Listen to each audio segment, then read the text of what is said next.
Qur'oni Karimdagi 114 ta suraning bittasi Ayollar surasi deb nomlanadi. Niso surasi Ayollar surasi degan. Erkaklar surasi bormi Qur'onda? Yo'q. Ayollar surasi bor. Erkaklar masalasiga nisbatan ayollarning masalasi ko'proq yoritilgan. Ayollarning haq-huquqi ta'minlab berilgan.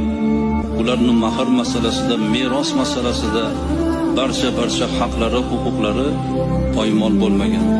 Bizning ajdodlarimiz o'tmish tariximizda ayolni qanchalar qadrlagan.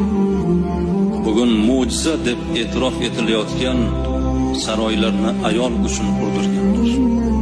Podshohlik darajasida ayol shunchalar ulug'langan. Vafo ramzi, muhabbatning ramzi sifatida ayol uchun saroylar, qasrlar qurdirilgan. Qur'oni Karimdagi